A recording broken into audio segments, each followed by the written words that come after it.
Okay, this is our Morisiki engine lathe. We're running it on 3-phase 220 volts. Gonna just point a few things out and then we'll put it under power here. Function digital readout. You'll see everything moving there. You'll see a chuck guard here with a micro switch on it that somebody bypassed the micro switch. Chuck, handles, plates are not in great shape but are legible, so you can see that. Some of this stuff, somebody repainted this machine, so some of the other indicator plates are worn pretty good and scratched up, but for the most part it is able to be, you can decipher everything and work with it.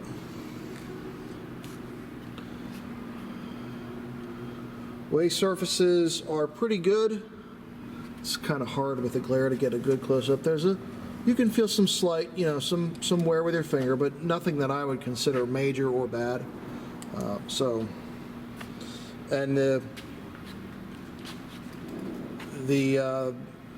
cranked the carriage before this video, and it's consistent the whole way through the length of the bed. It's not real tight in the back and not real loose in the front. One thing I will point out, the cross slide here has a little growl to it. You may or may not be able to have heard that growl in the video, but probably has a bad bearing on the end, something to that effect. That's the tool post we have with it. Obviously the original 4-position one that would have mounted there is not here, so they have that quick change style. Splash guard is, looks like, yeah, it's homemade. Not original with the machine, but it's there. Digital readout scale on the back. There is no coolant pump on this machine. It is gone. It is not here. Not that it doesn't work. There is no coolant pump with the machine, but everything else is standard Morisiki engine lathe.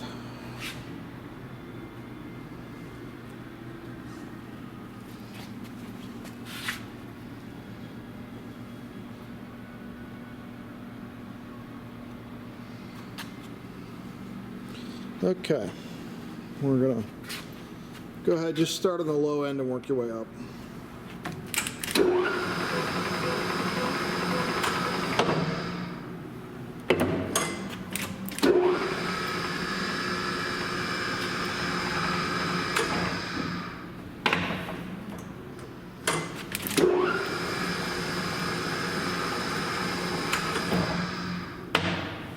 Low speed sound fairly good. There is some slight variations as you run through the gears. I don't know if you can hear that. I'll be quiet for a second.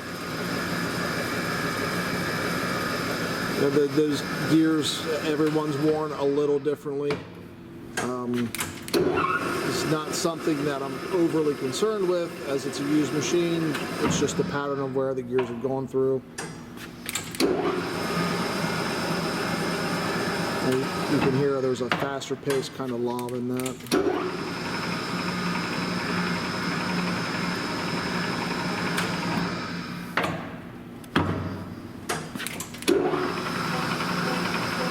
Now here's where I will point out, we're now going into the high range, and this handle right here, I hold very still.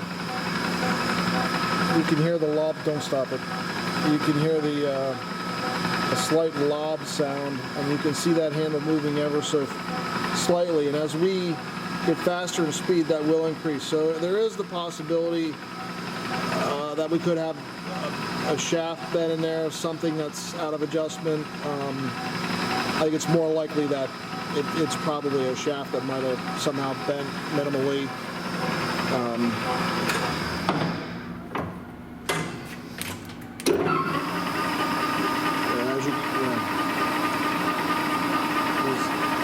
Go a little faster there. Headstock itself still sounds good. I mean, yes, there is that handle and there is a certain noise, but quite honestly, you could run this way for a very, very long time.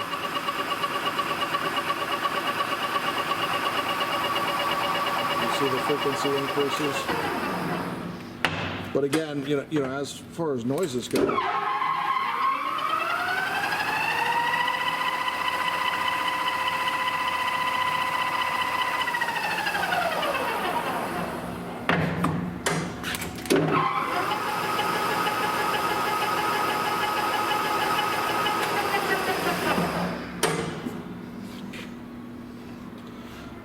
down sweep over.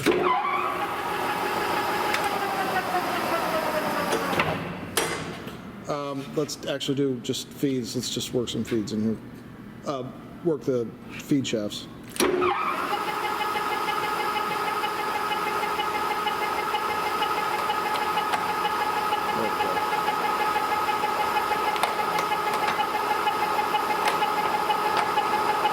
We'll just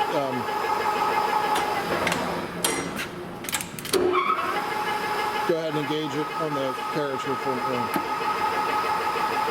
okay, there it goes. Longitudinal feed. That's the reverse. Cost. That's fairly good clutch there.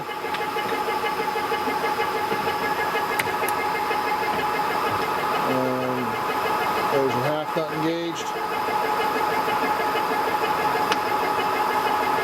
And all the feeds and everything do work. I won't show up video time going through each one, but all of that is functional. We've gone through it. I would say at this point, and physically speaking, it's a good machine.